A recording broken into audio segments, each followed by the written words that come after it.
strength to overcome. I wouldn't want to live a single minute without Jesus in it. But when I look around, I have no place to run. What about His grace? What about how He came? What about the blood He shed on Calvary that washes sin away? Think of all He's done and how He helps us overcome. How could we ever run away? What about His grace? If you've been in His presence and you felt His mercy flow, strength from His throne and glory to your wounded soul, how could you ever turn your back on Jesus when He died to free us? Ask yourself this simple thing before you go. What about His grace? What about how He came? What about the blood He shed on Calvary that washes sin away? Think of all He's done and how He helps us overcome. How could we ever run away? What about His grace? What about His grace? What about how He came? What about the blood He shed on Calvary that washes sin away? Think of all He's done and how He helps us overcome. How could we ever run away? What about His grace? His grace.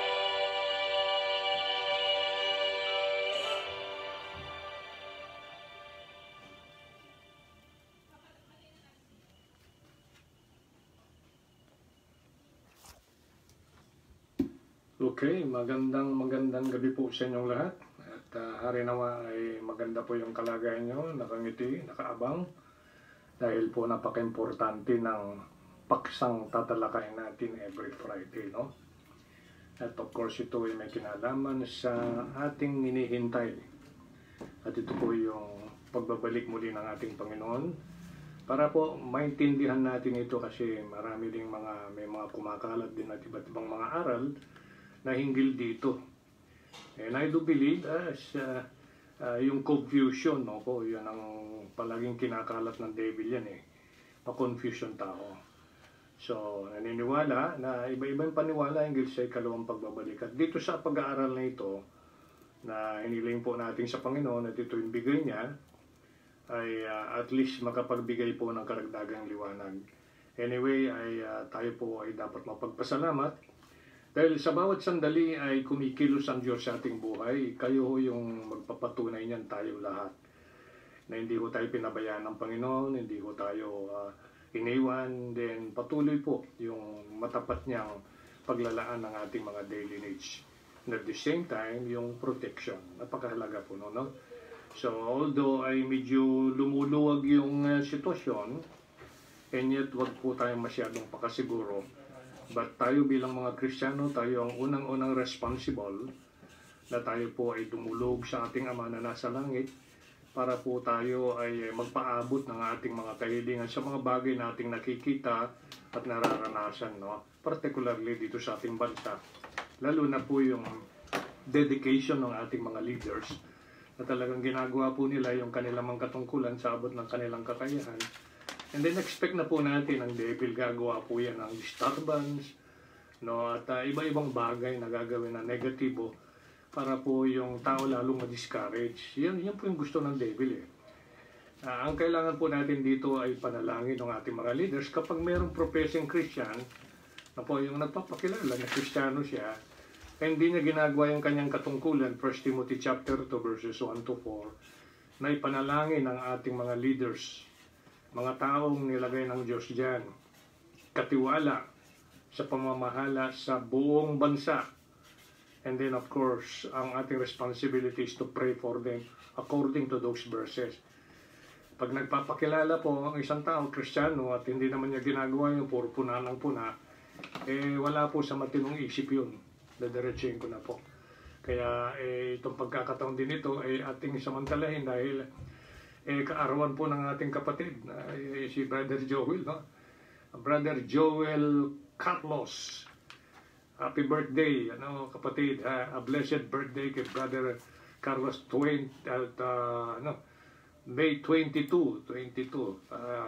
Siguro mga 22 years old ka na o what? Plus 20 o plus 30.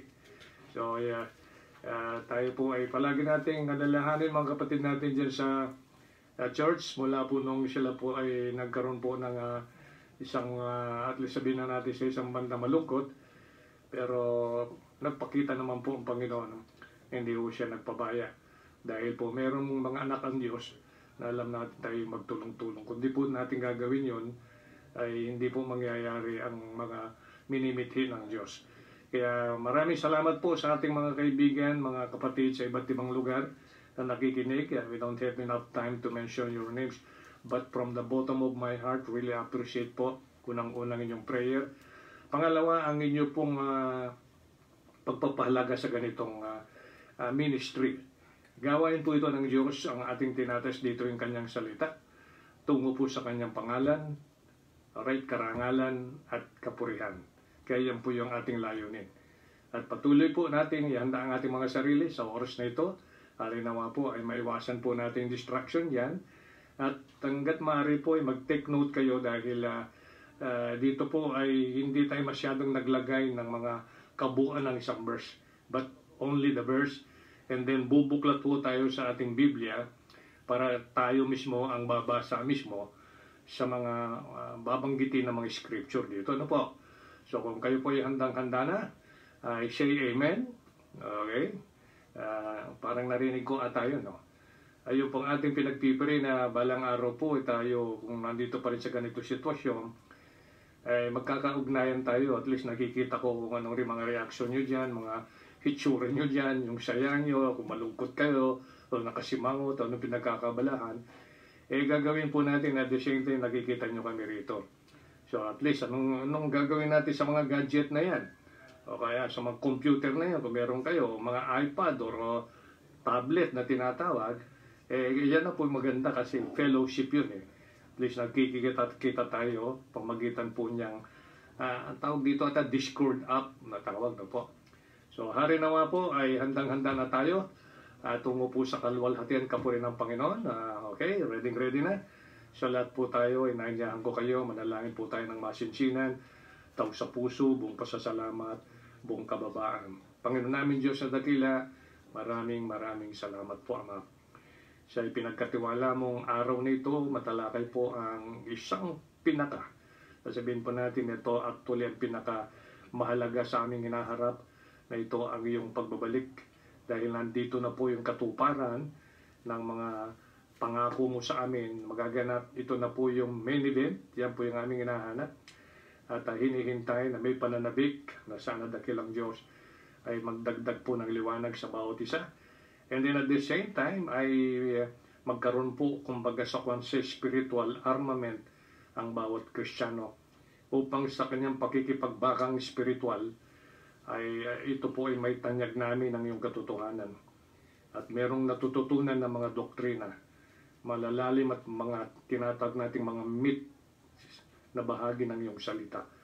Not just yung una, as newborn babe desire the sincere milk of the word, sa tagal-tagal po ng mga anak mo, Panginoon, ay dapat wala na po sila sa ganon. Okay, at sana po, Panginoon, sa pamagitan ng iyong Espiritong Banal, alalayan po kami. Tanggap namin katotohanan naman na kung di mo kami tutulungan, wala pong mangyayari ito. At without your power and wisdom, hindi rin magiging makabulonto.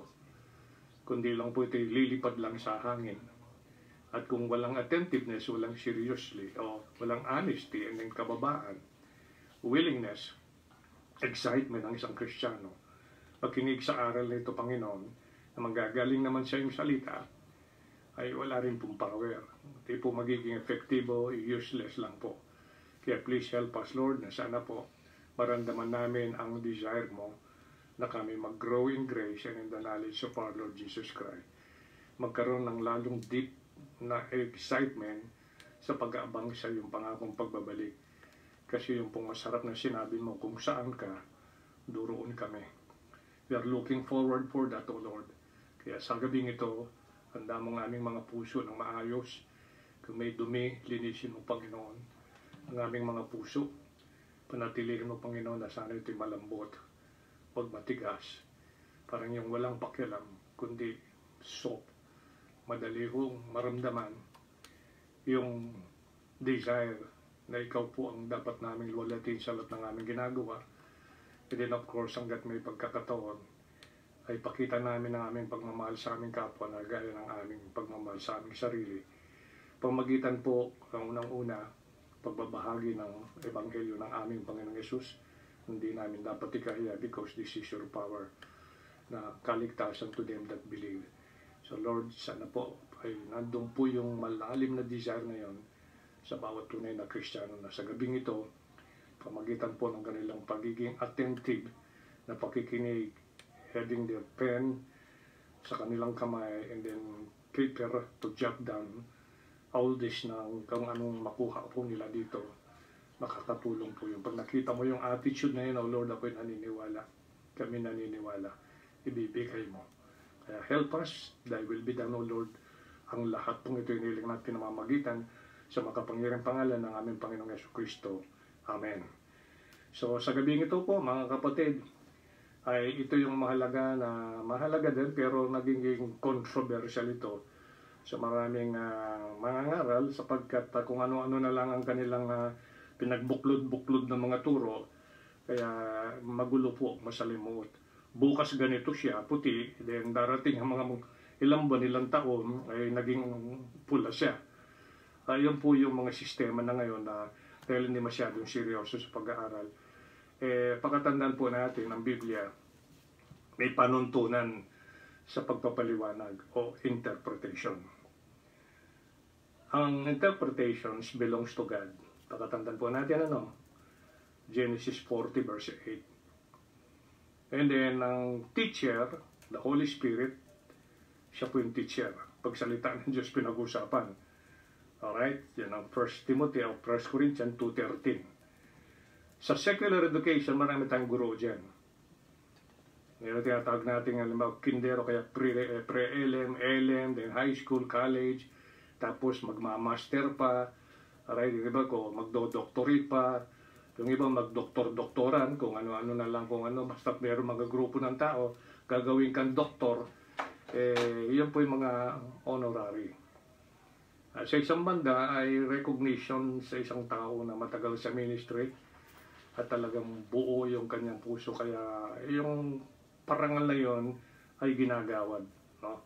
So, ang problema lang kung meron ng ganung nakakapit sa kanyang pangalan, ay ang tendensya po doon kasi kumisan, I'm not saying always or yun na nga ang kanyang palaging ugaliin, yung tumataas at lumalaki ang ulo.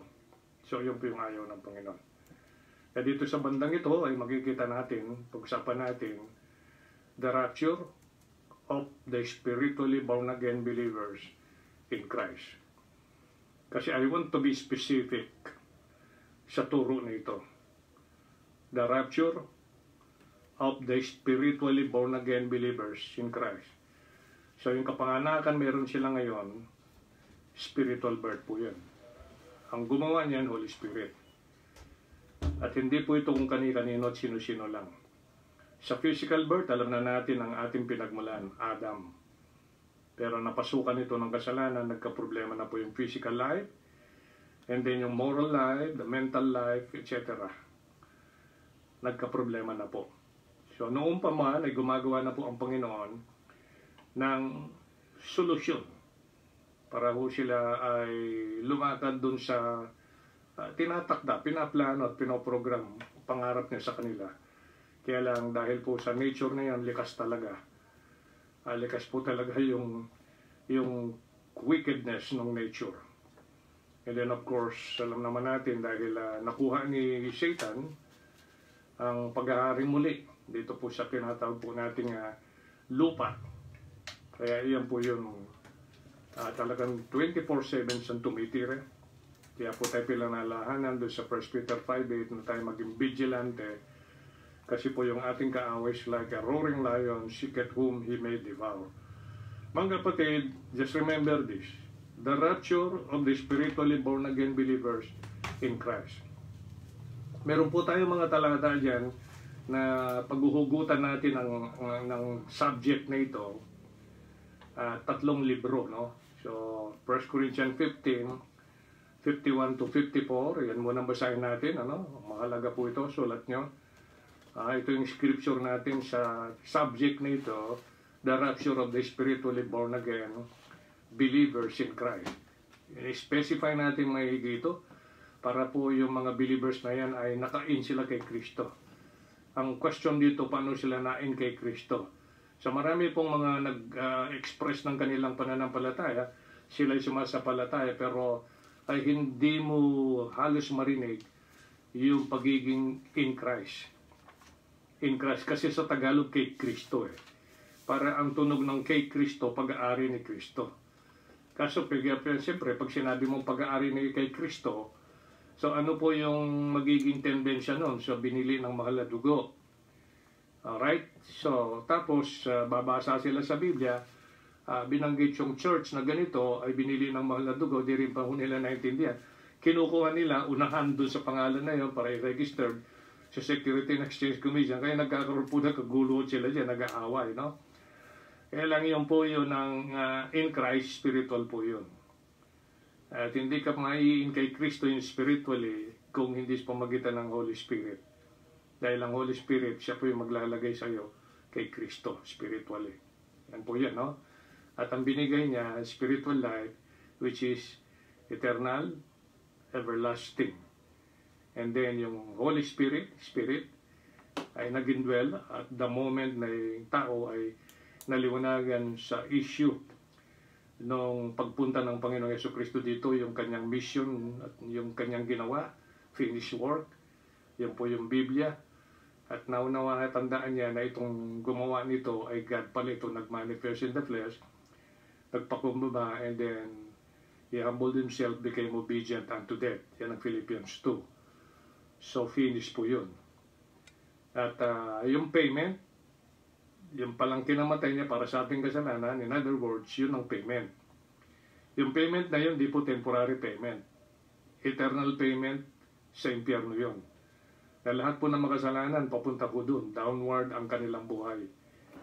Kaya yung lupa na nakabalot sa atin dito, sa ating body, babalik yan sa alabok. Yung kaluluwa, pasubsob din po yun. Hell beneath, ang wika ng Biblia. Hell beneath, sa ilalim po yan, no? Kaya isang bagay, marami tayong dapat po matutunan. Basta seryoso lang po tayong maging estudyante.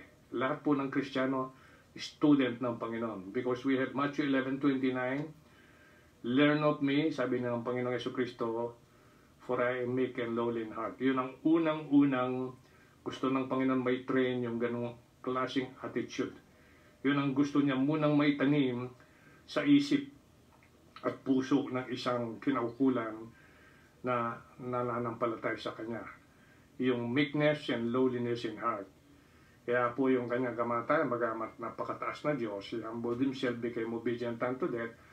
Napakayaman, sabi nga ng 2 Corinthians 8:9, ay siya po ay nagpakaduka upang sa kanyang karukaan, that through His poverty, we become rich. Sa rich saan? Siyempre, yung mana ng Panginoon, yung pag-aari niya, tagapagmana ka dyan kasi may bibilang ka sa kanyang pamilya.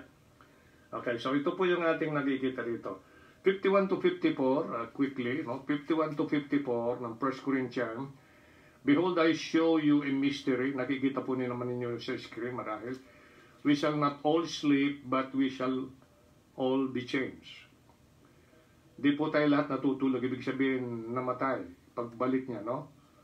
Meron pong namatay na, meron pang nabubuhay. Kaya nga, we shall not all sleep. Kasi yung sleep na tinutukoy ng Panginoon ay kamatayang physical. And then verse 52, ano mangyayari? In a moment, in the twinkling of an eye, at the last trump, for the trumpet shall sound, and the dead shall be raised incorruptible, and we shall be changed. Sa verse 53, for this corruptible must put on incorruption, and this mortal must put on immortality. So when this corruptible, ito yung body natin kasalukuyan, shall have put on incorruption, hindi na namamatay, hindi na kukurap, hindi na nabubulok, and this mortal shall have put on immortality, then shall be brought to pass the saying that is written, death is swallowed up in victory. So yan po yun, no? Yung isang unang gagamitin natin. Then punta tayo ng 1 Thessalonians chapter 4. 13 to 18. Yan, 13 to 18. 1 Thessalonians 4, 13 to 18. Para makuha po natin yung aral ng rapture of the spiritually born-again believers in Christ. 1 Thessalonians 4, verse 13, but I would not have you to be ignorant, brethren, concerning them which are asleep. Have you noticed that? Alright? That you sorrow not, even as others which have no hope. Pag tayo, normal lang naman talaga yun, pag tayo namatayan, malungkot yung pakiramdam. Kasi ang isang mahal sa buhay na wala. Alam nyo, yung nakakalungkot na pangyayari, yung naging biktima ng COVID-19. Sapagkat ang order ng United Nations and all the nations na meron ito, ay hindi na ho kailangan ito iburol. So wala hong mga mahal sa buhay na kapaligid dun sa burol. Wala hong mga kamag-anak, mga kapatid niya, whoever they are, friends. Wala ho. Pagka po siya namatay sa ospital because of COVID-19, right away ho yan, dadiretso ho yan sa crematory section. Kaya siya ho ay susunugin na doon. At meron pong isang bagay na maganda. Ayon sa balita, latest ito, yung Italy ay hindi ho niya sinunod yung protocol kasi meron ho siyang suspecha. Something sa taong namatay di umano cause ng virus or coronavirus. So, ang nangyari, parang balita ko ito latest, binabanggit ko, senior lang po sa atin to, ay nilabag nila yung protocol na yon at ginawa nila yung nararapat para at least makadiscovery sila. Kasi sila, una, ay nung unang mangyari sa kanila, dami kaagad mga namatay, no? So, ang ginawa ho nila dun sa mga namatay na sinasabing cause ng COVID-19 ay kanila pong dinaan sa autopsy. So may hiwa-hiwa ang mga body, etc. Ganon, pinag-aralan nila, sinuri. Ito pala ay hindi naman ho actually virus ito, kundi a kind of bacteria. And then, na-find out nila na ang uri ng bacteria na ito ay unti-unti kasing kinaklag yung daanan ng hangin, no? Yung ugat, daanan ng blood, kasi ang blood ang nagtatransport ng oxygen. And then of course nangyari yun, na-find out nila yun ang pinakadahilan, meron ditong something wrong na pinakalat na ito ay virus.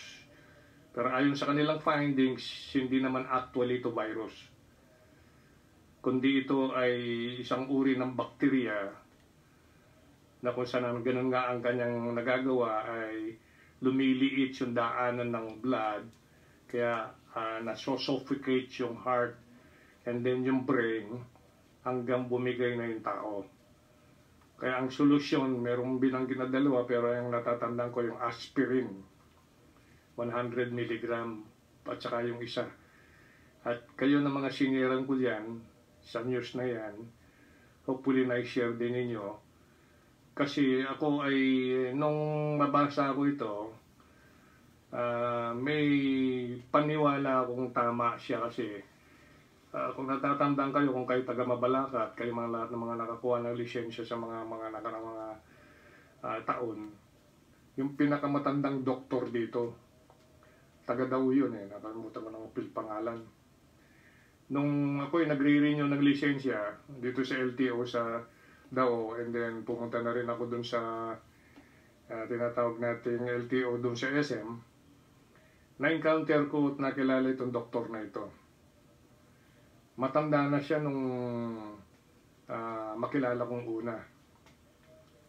In-advise niya, pag ang tao, pag medyo nagkakaedad ng konti, halimbawa, in-advise niya, kasi ang sabi ko sa kanya, ano na ho yung edad ninyo, tanda ninyo, parang malakas pa kayo, ganun, etc. Conversation namin. Sabi niya, alam mo hiho kanya, ang sikreto diyan kasi hindi yan nire-recommenda yan kanya. Aspirin. Aspirin ang sikreto diyan. Kaya kung ikaw bago-bago mag-take kanya, ay hatiin mo yung aspirin, take ka ngayon, then bukas take ka, hanggang sunod-sunod ay pwedeng mamagawa ng isa na pag nasanay ka na. Kaya yung kanya pong buhay umabot siguro sa ganon dahil maganda yung daloy ng blood sa kanyang mga ugat, sa kanyang katawan. Kaya kahit na ho siya, ay hindi naman ho siya nag-gym, hindi naman ho siya nag-exercise, something siguro konting lakad, etc. No? Tsaka yung pagkain. Eh, umabot siya sa edad na yun. Nung makilala ko siya, I do believe more than 80 na siya. No? Yung hindi lang po, kung na siya, late 80 na, hindi early 80 sa edad niya. Ilang taon na po yung nakaraan na yun. Ngayon, so, nung banggitin nga itong latest news dito sa Italy, ay, sabi ko, may katotohanan yung sinasabi niya kasi ang problema talaga pala, sumisikip yung daanan ng blood, kaya yung daloy ng oxygen na dinadala ng blood ay hindi makarating sa heart and the brain. Kaya hanggang bumigay yung katawan ng tao dahil naka-confined lang araw, di walang activity. So, yun po yun. Kaya mga kapatid, and then, basahin nyo ulit-ulit. Maganda yung balita na yun. Meron pong katotohanan yun. Kasi, natandaan ko nga yung si Dr. Dr. Paras pa lang pilido, Dr. Paras. Tanda po yun. And then, ito pag-aaral natin, kita natin 1 Thessalonians 4, we are talking about the rapture. Anumang oras ito'y darating, ito yung ating kahahantungan, mga kapatid. Kung ikaw ay tunay na mananampalataya sa Panginoon. If you are truly yung ikaw ay nakain kay Kristo spiritually by means of spiritual birth na ang nagsagawa niyan Holy Spirit, and then nung ikaw ay maliwanagan at kakilalanin mo yung pagiging makasalanan, you repented of your sin and receive the Lord Jesus Christ as God manifest in the flesh, the Savior. And then yung payment na ginawa niya, wherein because of sacrifice niya sa buhay niya, kinamatay niya yon. He died for our sins. He was buried the third day. He rose from the dead. Di ka nagatubili, pinagtiwalaan mo sa tinanggap bilang yung Savior. Sa mga darating na buhay mo until the end ng life mo, until eternity. At Lord, kaya yung dalawa na yung nababanggit ng isang tumanggap. Pero ang isang malungkot na bahagi doon sa claim na yon, yung pagiging Lord ng Panginoon. Dahil kung Lord mo siya yung nagsusunod sa lahat ng akbang, decision makings, and then from time to time, we have to consult His book, kasi instruction book niya ito. And we have the Holy Spirit, the teacher, ito po yung nagpapaalala ng mga bagay na narinig mo na, natutunan mo na, nabasa mo na. Kaya napakalaga, sabi nga ito yung inaabangan ho natin, ito ang pinakaabang-abang ng lahat ng tunay na Kristiyano, alam niya na siya ay anak ng Diyos. Sa verse 13, But I would not have you to be ignorant, brethren, concerning them which are asleep, that you sorrow not even as others which have not no hope. For if we believe that Jesus died and rose again, even so them also, them, yung mga sleep, them also which sleep in Jesus, sleep in Jesus, will God bring with him. I like that. God will bring with him. For this we say unto you by the word of the Lord, that we which are alive, tayong mga nabubuhay and remain na nanatili, unto the coming of the Lord shall not prevent. Ibig sabihin, hindi tayo pwedeng mauna them which are asleep. So, pagdating ng Panginoon, yung mga namatay, babangon niya yun, in the twinkling of an eye, may glorious body. At the same time, yung mga nabubuhay sa panahon na yun na darating siya, ay ang wika ng verse 15, for this we say unto you, by the word of the Lord, that we which are alive and remain unto the coming of the Lord shall not prevent them which are asleep, for the Lord himself shall descend from heaven with a shout, with the voice of the archangel, and with the trump of God, and the dead in Christ shall rise first. In verse 17, then we, tayo, which are alive, na nabubuhay, na dinatnan niya, and remain shall be caught up together with them. Sabay natin, yung mga namatay na binuhay maguli, with them in the clouds to meet the Lord in the air, so shall we ever be with the Lord. Ang kapatid, dito po, mahalaga po ito, nire-review ninyo. Revelation 4. Marami hong na-mess up dito sa Revelation, magulo sila yung kanilang pagkaunawa sa aklat ng Revelation. Kaya Revelation na nga, ni-reveal na nga eh. Sabi nga ng verses 1 and 2 ng Revelation 4, after this referring to the church age, particularly yung last church na mention dyan, Laodicea. After this, ayun makikita mo sa chapter 2 and chapter 3. After this, I look and behold a door. Alright, door was open where? In heaven. And the first voice which I heard was as it were of a trumpet talking with me. Si Apostle John ay lumilitaw po siya ay type ng Church of Body of Christ, yung mga believers kay Kristo. Kasi siya lamang po sa mga disciples na naabutan ng ganitong revelation na buhay.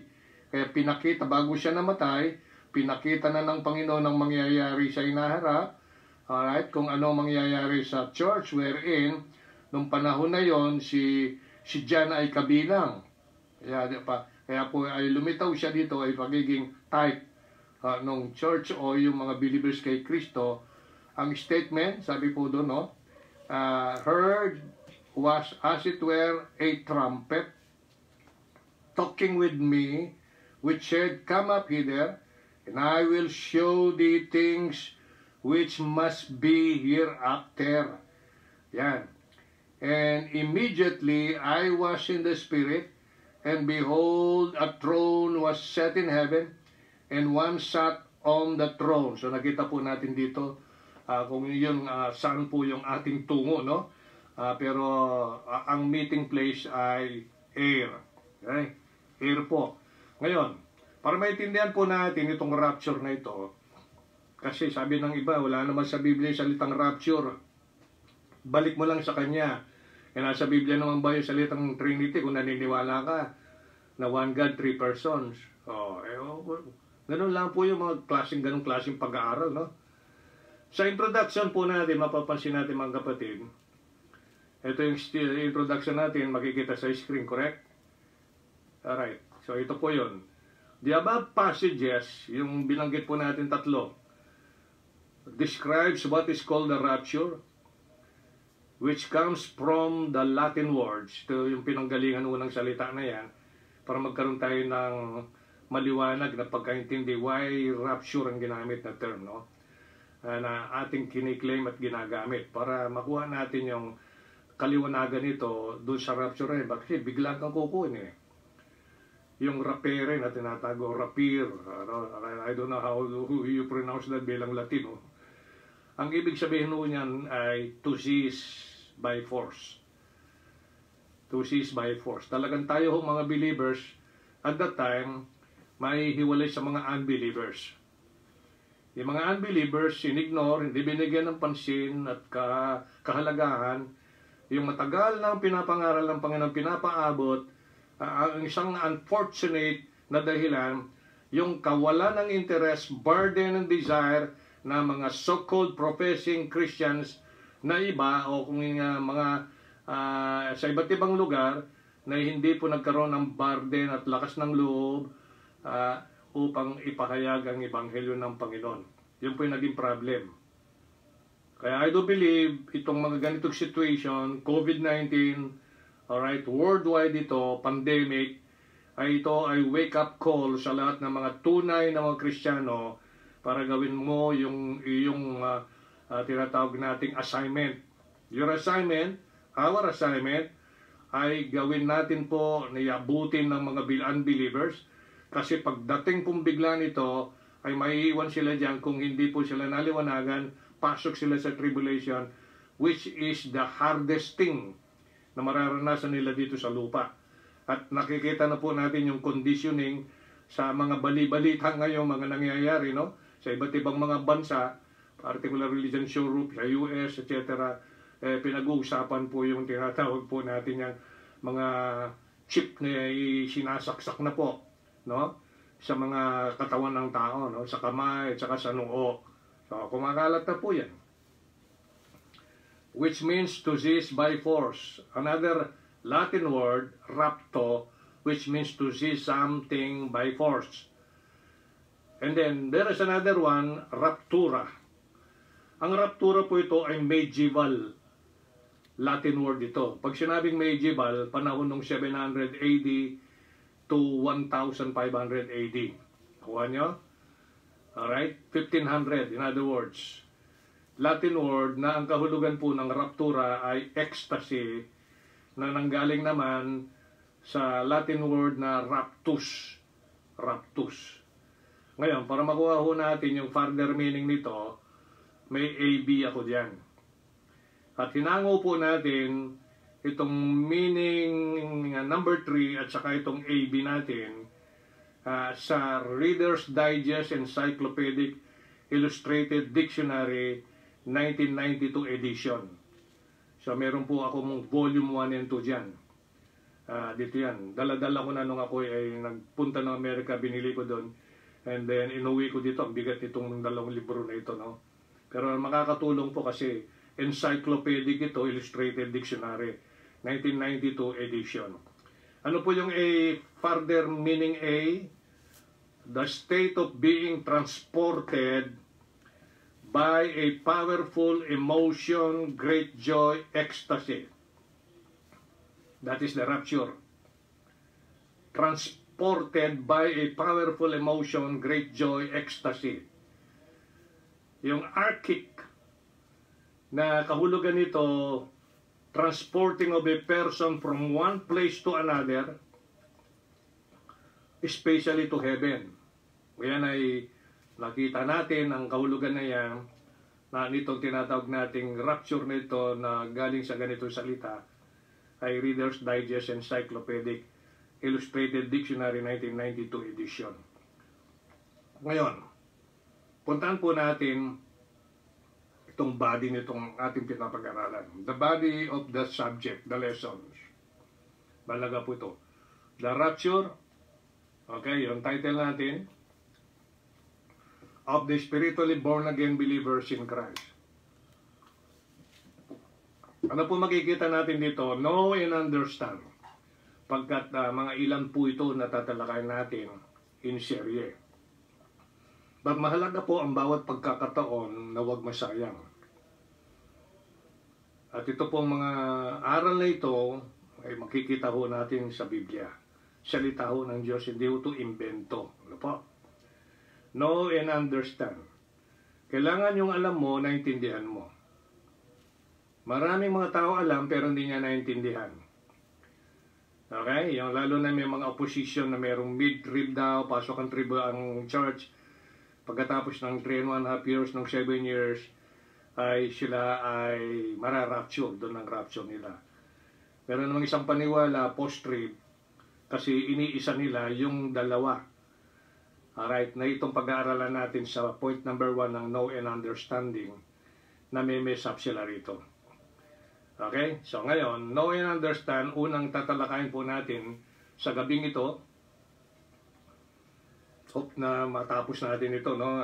For the sake of time, pero madetalye po kasi rin ito. At least we have to read mismo with our eyes itong mga talata na ito, no? So hindi ko na nilagay rito para at least hindi siya masyadong kukuha ng space. The second coming of the Lord Jesus has two aspects. Pag ikalawang pagbabalik ng Panginoon, may dalawang aspeto po yun. Kung baga sa isang term din, dalawang stages. Dalawang stages. Ang isa po, privately. Yan ang A point natin, no? Dalawang aspeto ng second coming of the Lord Jesus Christ. Una, privately, kailan? At the rapture of the dead and alive in Christ to meet the Lord in the air. Kikita nyo sa screen, correct? Yan po yun. Privately, ito yung unang aspeto ng second coming. Alright? At the rapture of the dead and alive in Christ, yan ang binasa natin sa 1 Thessalonians, to meet the Lord in the air. Pagkatapos ng meeting natin sa air, then iakyat na tayo. Dadalhin doon sa third heaven. Then taking them toward into third heaven at the judgment seat of Christ. Haharap tayo ng judgment seat of Christ for reward or loss of reward. Okay? Kaya mahalaga po maintindihan natin yan. Judgment seat of Christ after the rapture, nung meeting in the air, ay iakyat po tayo sa third heaven ng Panginoon at the judgment seat of Christ. 2 Corinthians 5:10, para meron tayong idea at kayo ay matandaan ninyo talata na ito, para hindi tayo maglaro sa buhay Kristiyano, no? Hindi tayo magpabaya. At wag po tayong easy-easy, no? Ay seryoso po ito dahil tayo po yung magkatiwala ng Panginoon, talaga meron tayong pananagutan dyan, no? Kasi nga, kasiyahan ng Panginoon ng Kristiyano po ay magkaroon ng reward pagdating ng araw in the form of crowns para pag baba natin dito, kasama natin siyang mag-reign, at least may crown kang susuot kaya ma-identify ka sa Kanya. Pupunta tayo dyan sa mga bagay dyan, detail dyan, ano? Privately at the rapture, ano yung unang aspeto ng second coming? Ito po yung rapture, na nabanggit sa itong tatlo na binanggit natin mga libro kanina. Privately at the rapture of the dead and alive in Christ to meet the Lord in the air, then taking them toward into third heaven at the judgment seat of Christ. 5:10. Sabi ng verse 10, for we must all appear before the judgment seat of Christ, that everyone may receive the things done in his body, your body now, according to that he hath done, whether it be good or bad. Kaya mga kapatid, tayo mga individual na mga professing Christians, biblical Christians, tayo ang nakakaalam eksakto, and of course, primarily ang Panginoon, kung ano ho yung pinagagawa natin sa body na ito. Good ba or evil? Good ba or evil? Kaya napakaganda nung kantang Do Good. Good ba or evil? Kasi yan, based dun po, kaya sa judgment seat of Christ, we are no longer talking about yung sin, yung judgment ng sin. Yung judgment ng kasalanan, naganap na po yan sa Calvary. Doon na po hinatulan ng Panginoon. Kaya lang magkakabisa sa isang tao lamang na maniniwala at tatanggap. Yung lahat ng mga tao na iba pa rin ang kanilang pinapanaligan, pinagtitiwalaan sa buhay nila, sa pag-asang makarating sa langit, maligtasan yung impyerno ay sa kanilang relihiyon, sa kanilang bautismo sa tubig, sa kanilang good works. Yan po yun. Yan ang general na makikita mo sa mga big churches at marami pang iba. Makikita natin yan, no? Kaya itong ulitin natin basahin yung 1 Thessalonians 4, nabasa na natin kanina ito, pero maganda po yung ulit-ulitin. Yan kasi 14 to 17, ulitin po natin. Ang meeting place, air. Hindi po doon isasagawa yung judgment seat of Christ. Hindi po. Kasi meron po yung makikita natin sa ilalim ng A section na ito, ng pag-aaral natin, na dalawang bagay. Sabi ng Thessalonians 4, particularly po yung 14, if we believe that Jesus died and rose again, even so them also which sleep in Jesus, will God bring with Him. Then, lundag po tayo ng verse 16. And the Lord Himself shall descend from heaven. So, manggagaling po siya sa langit.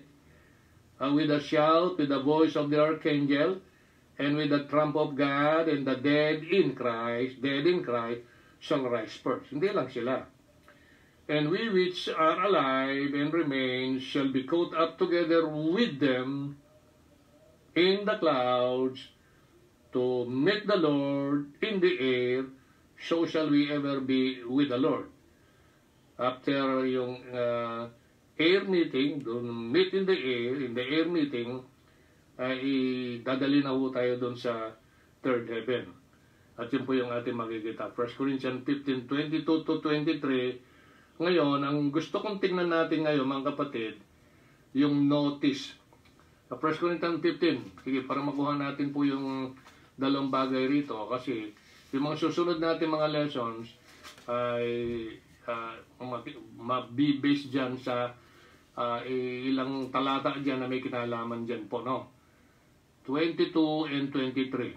Para malaman po natin ang kaganapan, ano? For us in Adam, all die. Kaya nung tayo lahat naman ay silang sa laman, tayo po ay in kay Adam. Physically na po, and spiritually. Kasi si Adam, alam naman natin, bago naganap yung chapter 3, may nakasulat sa chapter 2 ng Genesis, doon sa forbidden fruit na yon, na kapag kinain nila ito, ay you shall surely die. Ngayon, ang question doon, the moment bang kinain nila Eva at saka Adan, yung forbidden fruit, namatay ba sila doon physically? Hindi ho. Umabot pa ng mahigit na 900 years si Adan bago siya namatay physically. So, ang unang kamatay na ganap kay Adan, spiritual. Yan ang Ephesians 2, alright, verse 1. Kaya, at least, pagkikita mo natin yung revelation ng Panginoon, maintindihan natin, yan ang comparing spiritual things with the spiritual. And then, makikita natin doon sa verse 23, but every man in his own order. Christ the first fruits, afterward they that are Christ at His coming, very clear, then cometh the end, verse 24. Okay, very clear po yan, ano? Ngayon, tingnan natin sa ilalim ng A section ng ating subject. Notice. Pansinin natin, notice yung salita na quote up. Notice the two quote up. Quote up, very importante. Isang ganyang paraan po ng pag-aaral, track down mo yung salitang quote up na applicable sa New Testament. Okay? The two quote up, 2 Corinthians 12, para makita ito, si Pablo, sa kanya po ni-reveal, mga kapatid, ang tungkol sa church, believers in Christ or body of Christ na tinawag na church. Sa kanya po ni-reveal, hindi po ni-reveal sa mga unang apostles. Sa kanya po ni-reveal. Kaya si Peter, alaho siyang idea tungkol doon, kaya after na bumaba ang Holy Spirit sa kanila, ay alaho siyang maliwanag na idea tungkol dyan, sa body na yan. na nung panahan ng Holy Spirit sa kanila while they were in Jerusalem, bilang group of people, ay hindi na po sila po yung organism na doon. Spirit na one spirit nang nananahan sa kanila, while bago dumating ang Holy Spirit, sila po ay isang organization na local church, yan po yung local body na kinabibilangan nung 12 apostles. At doon pinapatunayan na hindi perfect ang local church kasi merong isa sa kanila, Judas, at yun po yung diligtas yun. Dinaligtas po yun. Kaya nag-survive yung 11 at pinalitan si si Peter. Okay? Pinalitan siya. And then, bumuo ng 12. Kaya dito mga kapatid, napakalagang pansinin yung salitang caught up. Kaya ni-reveal kaya pinakitang mismo kay Paul ito eh. At ito yung nangyayari nung siya po ay ma-stone unto death.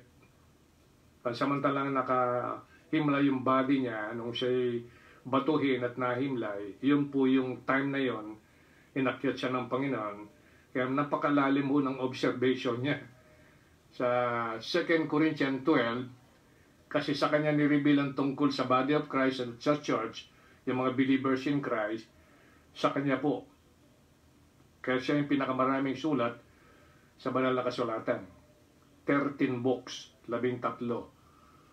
And then, si Apostle John, dun sa last chapter, makikita natin doon na siya po ay sinabihan na ng Panginoon na may i-reveal. At yun na nga po, naidagdag sa kanyang aklat yung Book of Revelation. Gospel according to John, and then yung Ephesians 1, 2, 3. And then plus yung Revelation 5, na tulad din ni Moses sa Old Testament, na siya lamang ay may sulat na 5. Okay? So ito yung natin makikita sa verse 1, kukwento niya ito, may kalaliman kasi pinakita ng Panginoon ang third heaven sa kanya. It is not expedient for me to doubt, lest to glory. I will come to visions and revelation of the Lord. I know a man in Christ. Have you noticed that phrase, in Christ? I know a man in Christ. Pansinin nyo, very important yung phrase sa Biblia, yung in Christ. A man in Christ actually is referring to himself. About 14 years ago, whether in the body I cannot tell, or whether out of the body I cannot tell, God knoweth. Such a one caught up to the third heaven. So na-caught up po sa the third heaven at may revelation sa kanya doon ng Panginoon, and then at the same time rito, kaya ganun na lamang po ang kanya pong naging attitude, parang suicidal. I is not afraid to die anymore. No po? At wala ho siyang kapaguran na preach dito, preach doon. Kahit saan ho siya lugar, kaya yan ay nasa bilangguan, ay nagpapatotoo siya. Pinakita ho niya kasi nagkaroon siya ng revelation. At dito ay nakita natin yung kanyang attitude. Ngayon, ayaw ng Panginoon o ayaw ni Satan din. Kaya yung mga revelation na may bulalas, no? Kaya nagkaroon siya ng thorn in the flesh. So, yan, sa bagay yan, caught up yan po. Makita natin yung term, no? Caught up in verse 2, yung last part. Caught up to the third heaven. Kaya hindi po yan na katakataka na pagdating po natin sa 1 Thessalonians 4, 16 and 17, ay ito rin po yung term na ginamit niya. Okay? Nung sulatan niya mga taga-Thessalonica, dahil po yun ang naganap sa kanya. Caught up. Kasi sa kanya po binigay ang revelation na hidden ito sa mga Old Testament saints. Kaya sabi po nung verse 16, For the Lord himself shall descend from heaven with a shout, with the voice of the archangel, and with the trump of God, and the dead in Christ shall rise first. Then we In-include na po niya yung kanyang sarili dito. Which are alive and remain shall be caught up together with them in the clouds to meet the Lord in the air, so shall we ever be with the Lord. Sino yung we na yan? Yung pong mga dead in Christ or alive in Christ. Kaya sleep in Christ in verse 14 eh. In verse 16, dead in Christ. Okay? Kasi sabi ng verse 14 ay if we believe that Jesus died and rose again, even so them also which sleep in Jesus will God bring with Him. I want you to notice, again, yung 1 Corinthians 15, compare natin saglit ha, para makuha natin ito. Ang tinutukoy rito ay merong natutulog, right, sleep in Jesus, and then merong dead in Christ. Sila po yun, yung sleep in Jesus. Pero meron binanggit din dun sa verse 17, then we which are alive. So si Paul, in-expect din niya at that time, yung pagbabalik ng Panginoon. Kaya sinasama po niya yung kanyang sarili. Na baka during his present days na siya po'y nagme-minister, biglang dumating ang Panginoon. Kaya noong pahuyan, ay naging attitude na ng mga true believers in Christ, umaabang talaga. Umaabang. At ginagawa na po nila yung kanilang masidhing katungkulan, no? Wala na ho silang sinasayang na time. Kaya from time to time makikita ninyo sa kanyang mga sulat yung paalala, yung rebuke, etc. No? Pansinin natin yung 1 Corinthians 15 na makita ho natin dito sa verse 51. 15:51, behold, I show you a mystery. Ito yung mystery. We shall not all sleep. Hindi tayo lahat mamamatay. So, ibig sabihin, pagbalik ng Panginoon, okay, merong namatay, merong hindi. Yan po yung pareho din, yung binabanggit sa 1 Thessalonians, then we which are alive, ito yung sinasabi niya doon sa 51, behold, I show you a mystery, we shall not all sleep. Have you noticed that? So, caught up, pareho po yung term ginamit yan. Kaya po, hindi po pwedeng tanggapin yung paniwala or conclusion na dun mismo dun sa air isasagawa yung judgment seat of Christ. Hindi ho. Kasi si Pablo ang binigyan ng revelation about the believers in Christ. Okay, yung lahat ng mga nakay Kristo. So yan po yung ating makikita dito po sa unang bahagi ng second coming, na ito po ay privately the rapture of the dead and alive in Christ to meet the Lord in the air. Then, after the meeting, proceed sila doon sa third heaven to face the Lord sa judgment seat of Christ. Para igawad po yung reward, yan din ang sinasabi ng 1 Corinthians 3. Para maragdagan ho ninyo yung background ninyo dito, para naunawaan na ninyo yung mga mangyayari sa inaharap. So, meron ka ng maliwanag na kaalaman dito, meron ka ng idea kung ano magaganap, so hindi na po dapat talagang Kristiyano magsayang ng panahon. Huwag mo nang gugulin unang-una. I said unang-una kasi yung may problema po sa atin yung priority. Minsan lang ay parang pantapal na lang ng oras. Okay, extra oras na lang yung ating katungkulan sa Panginoon. Very unfortunate, and that is spirit-greeding attitude po yan, according to Ephesians 4:30. Letter B, sa ikalawang aspeto o stage ng second coming, ito po yan. Ito yun, publicly at the second advent. Advent yung pagbabalik. Second advent. Yung una kasi ito yun. Sa rapture yun. Yung mga dead in Christ at yung alive in Christ. Sila po yung una. Bababa kasi siya. Kaso, hindi ho siya aapak sa lupa. Hanggang air lang. Okay? Hanggang air lang. Ang pagkaiba naman ng publicly at the second advent, that is revelation coming. Ibig sabihin, re-reveal na po niya dito publicly sa mga tao. Makikita po siya talaga. that brings the saints with the Lord as an army here on earth. So yung mga inakyat, kasama niyang bababa. At sila po ay dinescribe na army doon sa tinatawag po nating Revelation 19. Okay? Ngayon, pansinin natin, yung point natin letter B, publicly, yung una, privately po yun sa rapture. Magaganap yun. Pangalawa, publicly, makikita ko siya talaga rito. At the second advent, kasi yung mga kaaway ng Israel, maging ang mga Hudyo, makikita ho siya dito kasi bakbakan talaga ho rito. May magkakaroon ng Battle of Armageddon dito.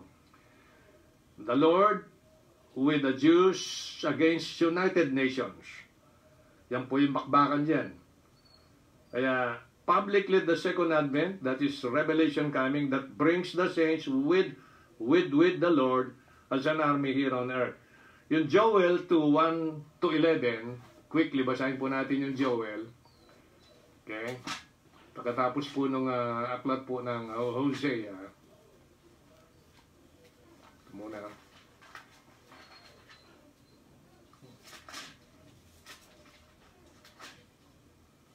Ito sa Joel chapter 2, 1-11. Medyo diretso lang po natin ang basa, no? Joel chapter 2, para magkaroon tayo ng further light. Verses 1 to 11. Verse 1. Blow ye the trumpet in Zion, and sound an alarm in my holy mountain. Let all the inhabitants of the land tremble. For the day of the Lord cometh, for it is nigh at hand. A day of darkness. Yan po yung magiging kaganapan sa tribulation. Pagbalik na nyo. And of gloominess, a day of clouds, and of thick darkness. Talaga magdidilim po yung talaga. Makikita yun. Kaya pag nagdilim yan, kaya hindi ka taka-taka maririnig yung lightnings and thunders, earthquakes sa panahon na yun. Kakatakot po yun. A day of clouds and of thick darkness, as the morning spread upon the mountains, a great people and strong, there hath not been ever the light, neither shall be any more after it, even to the years of many generations. Wala hong katulad dito. Yan ho yung mangyayari after the rapture. Imagine po natin mga kapatid, kayo nakikinig. Kung ang mahal mo sa buhay, ka-close mo, ay hindi mo pinatutuhanan, wala kang effort after prayerful consideration upang i-reach out siya, paliwanagan, ibalitang good news, kwento mo, sabihin mo, pasok sa dyan. At yung mga naririnig natin mga bali-balita, mararanasan nila yun. Yung paglalagay ng chip. Ang Kristiyano, di na po pwedeng malagyan yun. Kasi meron na po silang seal. And that is the Holy Spirit. Kaya hindi mangyayari sa panahon natin. Aakyat muna yan bago po isasagawa yun. That is the program. Ang mga nangyayari natin ngayon, it is just an experimental, pero ginagawa na nila, sinusubukan. Kaya nga ho ito ay nagpapahiwatig. Alright, the rapture is draw nigh. Palapit na po tayo. Dito po sa ending ng panahon nito. Kasi nandiyan na nakikita ko natin. Yung pagtatato, nakikita na rin natin, di ba, naging laganap bigla. Tapos yung mga ganyan, mark na yan, ano?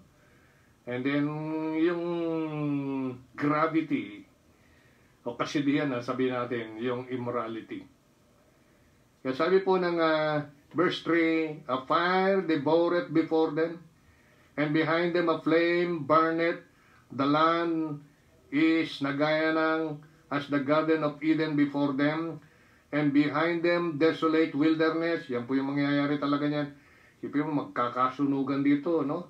Ala talaga ho, laganap dito, tapos sasabayan ng lightning and thunders, and then malalakas na lindor. Talagang gibaan na po talaga ito, nakakatakot to. And nothing shall escape them. Ito verse 4, want you to notice. The appearance of them, itong darating, is as the appearance of horses, and as horsemen, so shall they run. Revelation 19 po yan, nakasakay sa kabayo. Like the noise of chariots on the tops of mountain, shall they leap like the noise of a flame of fire that devoureth the stubble, as a strong people set in battle array. Verse 6, before their face the people shall be much pain. Talagang mga lula talaga, mga tao. Magiging, yung pagmumukha nila talagang takot na takot.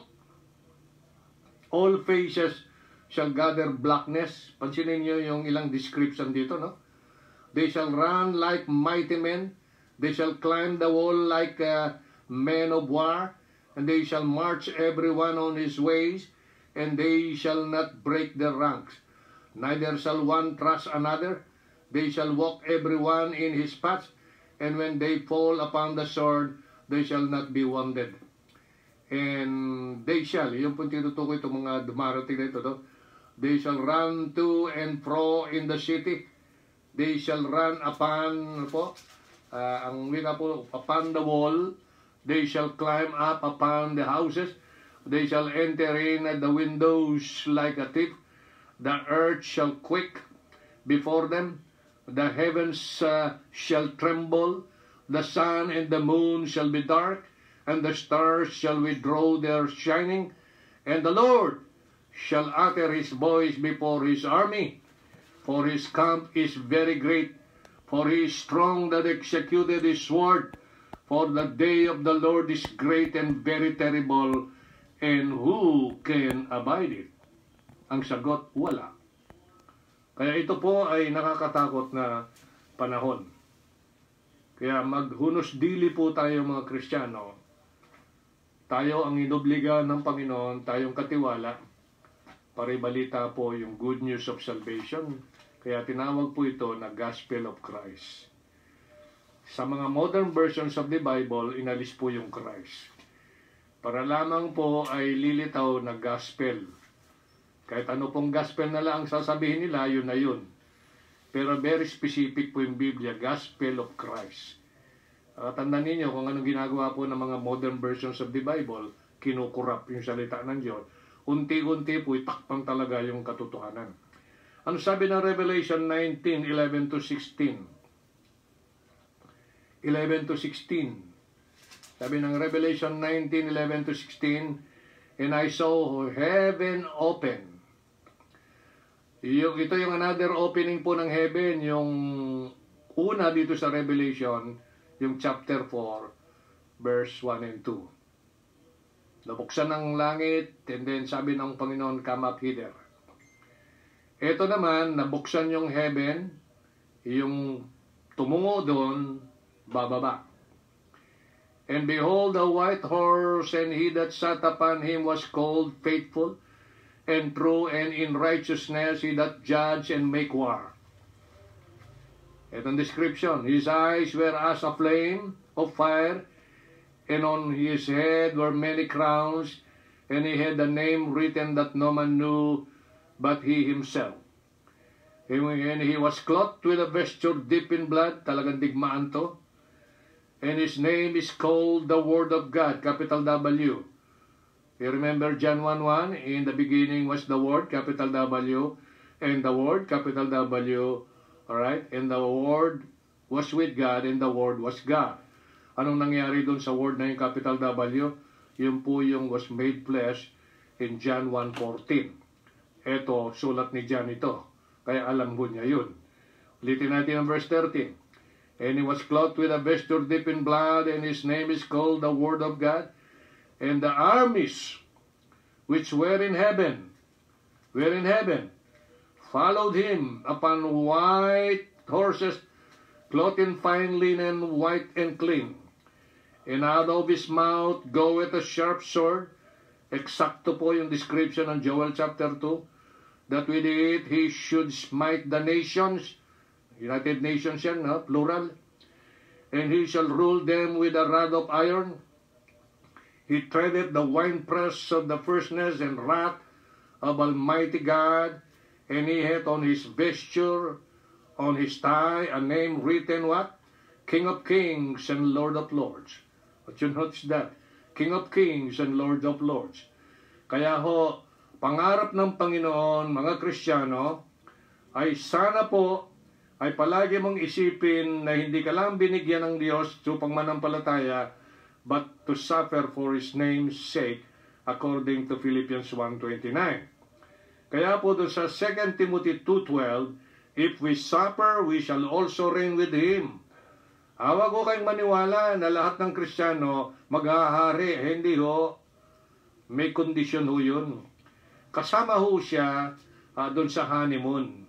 Kasi yung 1,000 years, honeymoon po nung mga believers kay Kristo, yung body na yan na tinawag na bride ni Kristo, ikakasal ngayon. No? At mangyayari po yung kasalan na yan sa heaven po yan. After. Susunod po natin matang lessons ay matatagel po natin yan. Kaya King of Kings. Huwag mong sabihin yung mga hari ng mga mundo nun sila dun. No? Sino yung kayo itong mga kings na ito? Kaya ang in-expect po niya ay unang-una ay yung mga Kristiyano today ay makakasama po niyang mag-hari. So ibig mong sabihin, Pastor, kahit babae ako, mag-hari. Oh, another lesson. Hindi ko muna ibubulgar ngayon. Baka hindi mo matanggap, no? Hindi mo muna maayos yun, ano? Pagkatandaan mo, yung babae galing lang sa tadyang ng lalaki. So, siya ay naging woman, nagkaroon ng womb because of man. Man. Okay? Tadyang ng man, nilikhang babae, nagkaroon ng womb. Woman. Yan. Kaya yung female, merong male yun. Yun po yung observation, no? Na makikita po natin doon. Kaya nga, lahat po ng mga believers, tawag po yan ay sons of God. Kaya yung mga sons of God, mga angels to. Mga angels, puro lalaki yun. No? Ano kaya yun? So, yun po yung mga bagay na baka hindi mo pa kayang tanggapin ngayon, ano? So, sa ngayon ay napakalaga po na maunawaan po natin to. Kaya notice sa ilalim niyan, once you to notice, dito po tayo magwawakas sa notice na ito. So yung second coming of the Lord Jesus has two aspects. Yung one aspect, privately at the rapture. Magaganap po yun. At nang namatay at nabubuhay kay Kristo at that time, ay mamimit nila, sila ibubuhayin. Yung isa ay mabubuhay forever, ang wika, na hindi siya natutulog nung dumating ang Panginoon. Yun binabanggit ng 1 Corinthians 15:51, description doon, mystery. Okay. So, sabi po dito sa pangalawa, publicly at the second advent. Ito po yung revelation. Yung mga umakyat, bababa, kasama niya. Magkikipagyera. Alright, sa mga tao na umayaw kay Kristo during church age, no pumasok sa tribulation, and then yung mga tao na kabilang sa mga United Nations na hindi po tinanggap yung Messiah sa kabila na ito ay matagal na pinangaral ito during the grace period, the dispensation of the grace of God with the gospel of the grace of God, and yet they rejected. Naging malala pa United Nations dahil most of the time kapag mayroon pong complaint against Israel ay sila po palagi gumagawa ng resolution to condemn Israel. Samantalang ang katotohanan ay puro self-defense ang Israel. Hindi ho siya nagsisimulang umatake kundi palaging defensive. Kaya pag siya po ay gumanti, natural nandun na po yung pag-atake niya defensively. Kaya puro condemn. Kaya kasi bakit? Na-influence ho na mga ibang klaseng spirit ang United Nations. Kaya makikita ho ninyo yung kanilang mga ginagawang batas. Bawal mamalo. Alright? Kung ano-ano na po yung mga kanilang ina-acknowledge, nire-recognize. Dayan po. Yan ang isang bagay natin makikita. May pasinin natin yung notice natin dyan. Yung notice natin dun sa first, privately at the rapture, may dalawang quote up doon na kung saan para makuha natin ng idea bakit air, meet in the air. O may idea ka na ngayon dahil doon sa nangyari kay Paul kung saan sa kanya ni-reveal ang about the body of Christ o yung believers kay Kristo. Okay, third heaven, tuloy niya. And then 1 Thessalonians air, then after that, diretso third heaven to face, para humarap po sa judgment seat of Christ. 2 Corinthians 5:10. Ito namang letter B, public ito at the second advent. Makikita ko sa talaga. Dumarating talaga rito, nakasakay ng mga puting kabayo na tinawag silang armies, yung mga kasama, galing sa langit. Siyempre, wala naman manggagaling sa langit kung walang umakyat doon. Ganun lang po yung logic nun. So, pansinin po natin dito, yung, okay, pakikita na. Tingnan po muna natin dito, yung kasama ng Panginoon. Meron pa akong nabis na verse, 2 Timothy 2, 3 and 4. 2 Timothy chapter 2, 3 and 4. Doon sa public coming, ay yung umakyat, kasama niyang bababa. Sino yung mga umakyat na kasama niyang bababa na kung saan dinescribe sa Revelation 19 and Joel chapter 2, army. Have you noticed that? Army. So, ano sinasabi ng 2 Timothy? Chapter 2, 3 and 4. Thou therefore endure hardness as a good soldier of Jesus Christ. Okay? Verse 4. No man that warreth entangleth himself with the affairs of this life. Kasi mga kapatid, dapat talaga dito nakikipagdigma kang spiritual at dapat palagi kang maraming balang spiritual. Yan naman katotohanan ng Diyos. Para harapin mo yung bala ng kasinungalingan. Okay, yung mga sword ng kasinungalingan. No man that warreth entangleth himself with the affairs of this life, that he may please him who hath chosen him to be a what? Soldier. Kaya di po katakataka, ay sila po'y kabilang doon sa mga armies doon. Makikita naman natin yung context na bago naganap yun, nagkaroon muna ng kasalan. So yan ang tatalakayin natin pagkatapos ng point number 2 ng know and understanding lesson natin. Okay, so puntahan natin ngayon yung notice sa ilalim ng point B, yung public coming ng Panginoon. The first private coming yan at the rapture sa mga believers lang kay Kristo, merong may iwan. While dito, sa public coming, yung mga hindi kabilang sa Diyos, dinanampalataya, doon sa pagbabalik ngayon, umabot na nga, patapos na nga, wala pa rin, no? Kasi nga, yun biktima sila ng Antichrist, may mga tattoo na nga talaga rito, at napailalim sa gobyerno niya. Pero mga hindi may nagpatato, talaga mga pag nahuli, pugot ulo. Okay? So, dahil ayaw nila, ay talaga naman may mga pin-reserve talaga ang Panginoon doon. Notice, first, he was taken up. Ito, punta natin Acts 1 muna, para bakit bababa? Bakit umakyat ba siya? Ano ba sinasabi ng Acts chapter 1? Ganito lang po yung pag-aaral mga kapatid para at least hindi ho magiging mahirap kasi we have already the complete revelation of the Lord. Salita niya. Sa Acts chapter 1, ito ho yung huling habilin. After 40 days ng kanyang pagkabuhay na maguli, naghabilin po siya. Kaya ito na po yung binanggit dun sa verse 2, to whom also he showed himself alive in verse 3. Ito po yung pagpapatotoo ni Luke. Si Luke kasi yung sumulat ng Book of Acts. Dr. Luke. To whom also he showed himself alive after his passion by many infallible proofs, being seen of them 40 days. Yan po yung resurrection. Sabing 40 days siya nakita after resurrection. And speaking of the things pertaining to the kingdom of God. Hindi po kingdom of heaven, kingdom of God. And being assembled together with them, commended them that they should not depart from Jerusalem, but wait for the promise of the Father, which saith he, ye have heard of me. Verse 5, for John truly baptized with water, that's John the Baptist, but you shall be baptized with the Holy Ghost not many days hence. And verse 6, when they therefore were come together, they asked of him, saying, Lord, will thou at this time restore again the kingdom to Israel? Okay, sabi ng verse 7, and he said unto them, it is not for you to know the times or the seasons which the Father hath put in his own power. Okay. But you shall receive power after that the Holy Ghost is come upon you.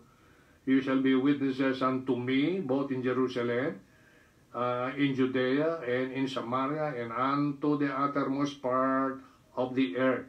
Kaya yan bahagi natin dyan. Uttermost part of the earth. Ano magiging bahagi mo dyan? Meron ka ng Holy Spirit. And then sabi ng verse 9, and when he had spoken these things, while they beheld, he was taken up, and a cloud received him out of their sight. And while they looked steadfastly toward heaven, as he went up, once you can notice that word went up, behold, two men stood by them in white apparel. Mga angels po yan. Which also said, you men of Galilee, why stand you gazing up to heaven? This same Jesus, sabi ng mga two angels, yung two men, the same Jesus, which is taken up, that's again taken up, in like manner you have seen him go into heaven. Then returned they unto Jerusalem from the mount called, where? Olivet, which is from Jerusalem a Sabbath day journey. So very clear po yan, ano? And then, etc. Lilisan na po sila sa Olivet, discourse tawag dyan, no? Yung habilin. And then, pumunta sa Jerusalem kasi yung habilin, magtipon-tipon sila sa Jerusalem. So, notice first, he was taken up and went up in Acts 1:9-12. Then, sa notice po natin, then he will come down on earth at the revelation coming. Alright, sa paanong paraan? His feet shall stand in that day upon the Mount of Olives. Kasi yung pangyayaring ito, nung makita nilang umakyat, lugar ng Mount called Olivet in verse 12. Kaya pagbalik niya, the same, sabi na, in like manner, ang wika ng mga angels sa verse 11, as you have seen him go into heaven. Ganun din. Paanong umakyat sa langit, so mabubuksan yung langit, and then bababa siya nakasakay ng puting kabayo with the armies dun nasa heaven. Okay? And then bababa, makikita ho siya at aapak. Ito yung description nung Zechariah 14. Yan. Para makita natin eksakto ang propesya hinggil dito, accurate, totoo yung sinabi noon pa, hindi pa nasusulat ang mga aklat nitong mga New Testaments na binabanggit. Sa Zechariah 14, mga kapatid, I want you to notice 1-4 and up to 5. 14. Behold the day of the Lord, and din binanggit sa Joel 2. Cometh, and the spoil shall be divided in the midst of thee. Verse 2. For I will gather all nations, ito na yan, against Jerusalem to battle, and the city shall be taken, and the houses rifled, and women ravished, and half of the city shall go forth into captivity, and the residue of the people shall not be cut off from the city. Verse 3. Then, pag nagkaganon na po sitwasyon, ito na yung pagbalik ng Panginoon, then shall the Lord go forth and fight against those nations, United Nations, as when he fought in the day of battle. And in verse 4, and his feet shall stand in the day upon the Mount of Olives, which is before Jerusalem, yan binanggit din sa Acts 1, on the east, and the Mount of Olives shall cleave in the midst thereof, toward the east and toward the west, and there shall be a very great valley, and a half of the mountain shall remove toward the north, and half of it toward south. And you shall flee to the valley of the mountains, for the valley of the mountains shall reach unto Azal. Yea, you shall flee like you fled from before the earthquake in the day of Uzziah king of Judah. And the Lord my God shall come, and all the saints with thee. Kaya mga kapatid, makikita ninyo ang kaliwanagan po nito. That's why bago ho siya bababa, aapak sa Mount of Olive, umakyat muna siya. At yan ay nangyari at tinuro sa Acts 1:9-12. Kaya hindi ho pwedeng mangyari na yung body of Christ, the believers in Christ, papasok ng tribulation sa kapagkat hindi sa kanila yung program na yon. Ang unang program, tayo ay privately tayong kukunin. Ang meeting natin sa air. Samantalang itong mga Revelation, the second advent, ay aapak ang Panginoon diyan sa lupa. Tayo, hindi ho siya aapak sa lupa. Paano magkapareho yun? Sige nga. Kaya mahirap po, no? Maintindihan. Kaya mga kapatid, napakahalaga po ng ganitong pag-aaral. Wala na pong may dadahilan ng mga Kristiyano na wala ka ng kaalaman hinggil sa future na magaganap. Matagal na po tayong sinasabihan mga kapatid tungkol dito. At ito naman ay bagay na kailangan nating magkaroon ng some details about this to encourage and inspire bawat mananampalataya na totoo upang habang may opportunity, gawin na po natin ang nararapat. Huwag mo nang isipin, huwag na natin gayahin. Hayaan na lang natin dumiskarte ang Panginoon, basta't make sure our priority yung ating katungkulan sa Kanya, pagsunod ay yung inabilin niya, obligasyon nating bawat isa bilang mga miyembro ng Kanyang pamilya, part ng Kanyang body, wherein isa lang Holy Spirit na nanahan sa atin. Huwag natin gayahin yung sa Luke chapter 12, na kung may malawak sang lupain, yumaman siya, and then patuloy pa rin siyang nagpapayaman, and then nung siya po ay harapin ng Panginoon, doubtful. So sa Panginoon, kamalmang pala yun, kasi magiging biktima ka ng pagtitiwala pag magkaganon sa mga kayamanang na kung totoo naman, sa totoo naman galing sa Diyos. Kaya nga meron tayong 1 Timothy 6, huwag magtiwala, alright, ang mga mayayaman sa mga uncertain riches, kundi ang pagtitiwala sa living God. Ngayon po yun. At kailangan ay willing to distribute. Hindi maramot sa pagkakaloob. Yan po yung 1 Timothy 6, mga kapatid. Kaya napakalaga na maapaalala tayo. Baka mamaya dyan na lang natin inukol ang ating mga pansin ng pagmapayaman ng mga material things. Hayaan po natin dumiskarte ang Panginoon. Na-establish na, na-declare na yung principle, seek ye first the kingdom of God and His righteousness, and all these things shall be added unto you. Ano yung all things na yon? Makikita nyo dun sa context ng Matthew chapter 6. Ito ho yung mga bagay na pinagkakabalahan, kinagugulo ng mga tao. Ano bang susuot ko? Ano bang kakainin ko? Etc. etc. So yan talaga nakasentro ang buhay ng tao, di ba? Kaya nagpapagod, hindi ba talaga halos lahat ng oras para lang makatambak ng maraming kaya. Hayaan mo po ang Panginoon dumiskarte dun. Pag hinunan natin ang Panginoon, siya ho yung bahala dyan. Ang question dun lang, para ma-surprise ka, paano kayang paraan? Hintayin mo lang kung anong paraan gagawin ng Panginoon. Pwede kang merong isa, dalawa, pero hindi mo napapabayaan. Yung paglilingkod sa Diyos kasi priority yun. Yung presentation ng ating mga bodies, living sacrifice, holy acceptable unto God, which is our reasonable service. Yung participation and involvement natin, as we have therefore opportunity, let us do good unto all men. Pagdating natin po dun sa Ephesians 5, redeeming the time for the days are evil.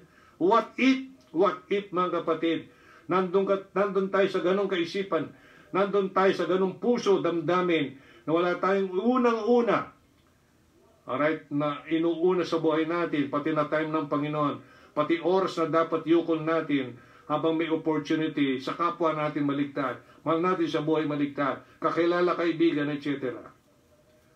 Yan po yung kakaharapin natin sa judgment seat of Christ.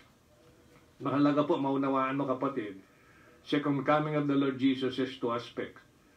Privately kasi napakahalaga mo, precious. Iba kasi itong body of Christ. Ito yung ikakasal niya. Ito yung magkakaroon ng honeymoon ng 1,000 taon. 1,000 years. Ito yung pangarap niya na sana bawat isa merong crown.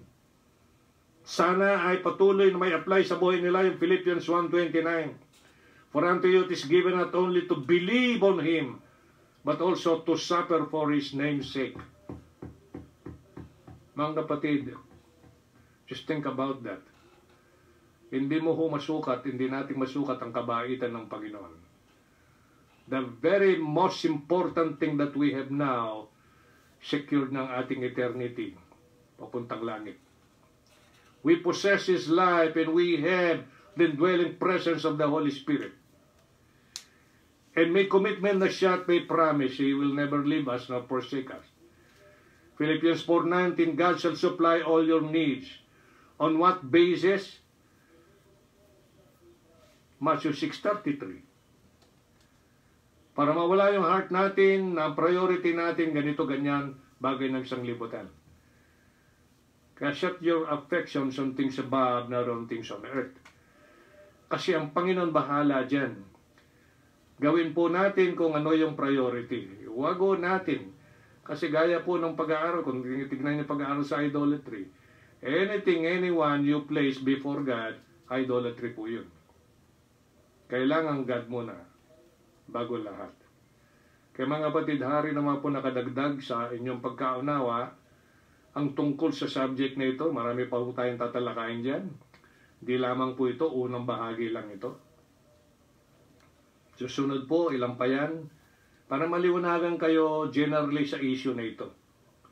Nang sa ganon, pag may mga tao dyan na ganito ganyan ang kanilang tinapangaral, meron ka ng sharp sword ay haharap to slice them and divide them. Dahil po katotohanan ng iyong sword. Kaya ulit-ulitin ko po yung Isaiah 8:20. Okay? To the law and to the testimony, if they speak not according to this word, it is because there is no light in them.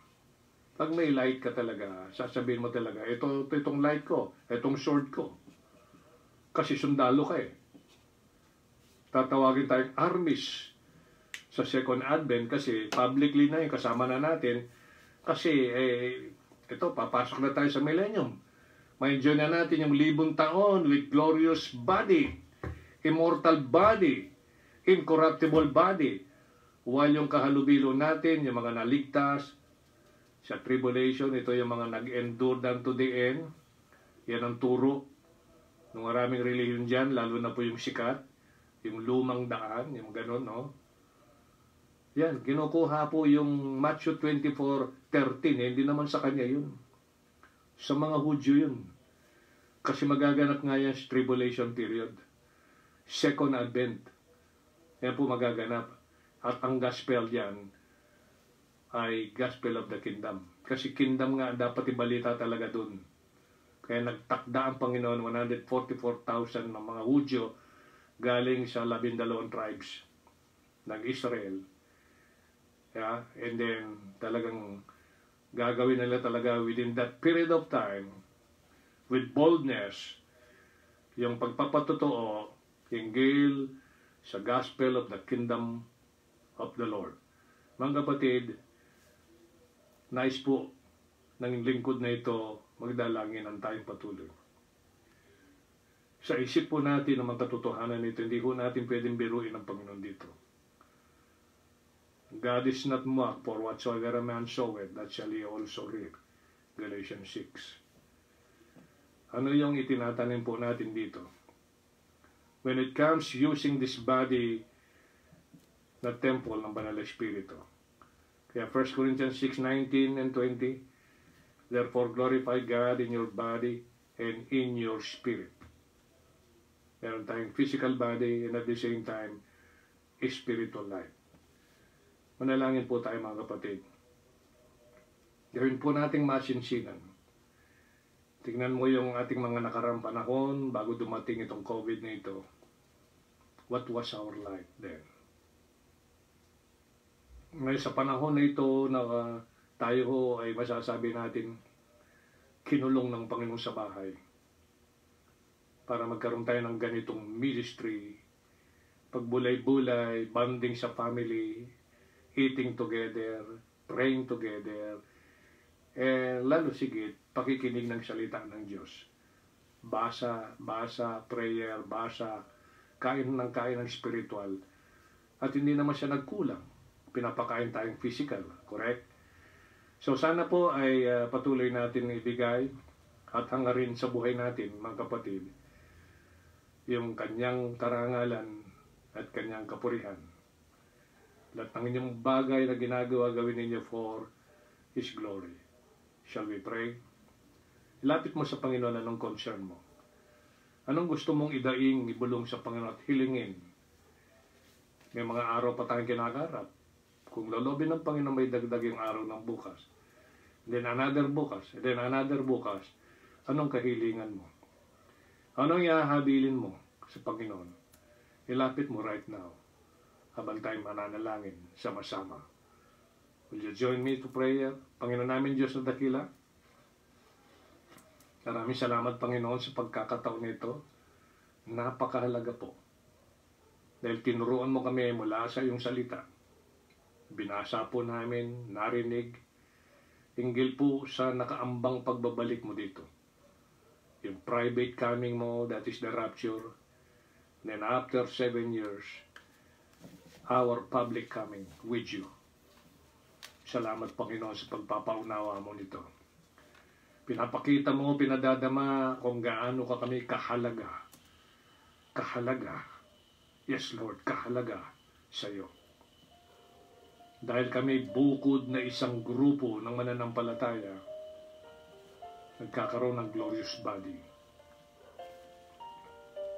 Na binanggit mo, Panginoon, sa Biblia, corruptible body, immortal body. Then, of course, that would be a perfect one. Enjoy the environment during 1,000 years. Under your kinship, under your leadership. Oh, what a day. Maraming salamat. You've been so faithful unto us. Sa kabila na kung minsan ay marami kaming failure. May pagkukulang. May pagdisobey. Pagbawalang bahala sa mga habilin mo sa amin. Lord, wag nawa. Pag na maulit-ulit ang mga bagay nito, kundi kami nagpapasalamat sa period na ito na meron kaming crisis upang lalo kami magkaroon ng pagkaunawa para ikaw mangusap sa amin na magbulay-bulay sa buhay na ito. Maraming mga prominente mga tao hindi ho nila expect na sa panahon na ito doon sila papanaw. Na magkakaroon ng ganitong klaseng crisis. Hindi lamang po ito locally or nationally, kundi ito ay worldwide pandemic. This is a wake-up call of yours. Salamat naman po na hindi ka nagkulang ng time magpaalala muli sa mga bagay na aming kinakaharap. But we are so fully excited dahil mangyayari na po yun pagkatapos ng private na meeting namin sa iyo, hindi air. Magkakaroon na po yun. Kaya habang wala pa yung Lord, hinintay namin with all our heart, with excitement. Please help us to do your will. Buong kababaan, buong pasasalamat, buong saya. Keep our hearts soft, Lord, para madali ho ito, matinag, matouch ng mga salita mo, mga katotohanan na ginagawa mo sa amin everyday. Para ho sa aming testimony, meron ho kaming may kukwentong patunay na ginawa mo sa aming life. At gagawin pa. Napakaganda po yun ang mga ikukwento ng isang mananampalataya. Yung nangyari sa Calvary, nabuo yung good news of salvation. Because of you, O Lord, and then because of the payment, the suffering, your death, your burial, and then yung pagkabuhay mong maguli, the victorious resurrection, at na-secured ang aming pong kaligtasan because of that good news of salvation nang ikaw po ay aming makilala at tanggapin sa aming mga buhay at puso. Thank you sa karagdagang kaalaman na ito. Looking forward sa mga susunod pa na kasama nitong mga lesson na ito. Lahat po ito ang mga pinasasalamatan namin inihiling ng makapangyarihang pangalan ng aming Panginoong Jesucristo. Amen. Maraming salamat po. Hopefully ay makita po natin yung mga reaction ninyo, suggestion sa Friday uli. Pamalitan nyo ito para magkaroon sila ng liwanag nito, kasi ito kuminsan makikita ko sa social media issue ito, no? Hindi lamang sipin mo ang tagal-tagal naging pre-trib, darating si Kristo bago tribulation, pagkatapos kung ano na lang kakabasa, kung anong grupong mga sinamahan, ayun, naging post-trib. So sa madaling salita, ano ang excitement mo? Papasok ka ng tribulation. Ang description ng tribulation, like Joel chapter 2, ang daming description ng Biblia, hinggil po sa tribulation. Magkakaproblema. Paano ka magiging excited nun? Ang private coming, ito yung with excitement. Bakit? Mamimit mo ng Panginoon in the air. Tapos kung makita mo naman ang buhay mo, dedicated. O nag-expect ka ng reward pagdating ng judgment seat of Christ. With glorious body na yan, ha? And then, kakasal pa. Yung body na yan, kakasal. So, ang saya-saya, di po ba? Ang sarap-sarap maramdaman ng Panginoong Jesucristo ay Lord mo and Savior mo. Amen? So, muli, maraming salamat po. I salute you all. God bless you all. Good night.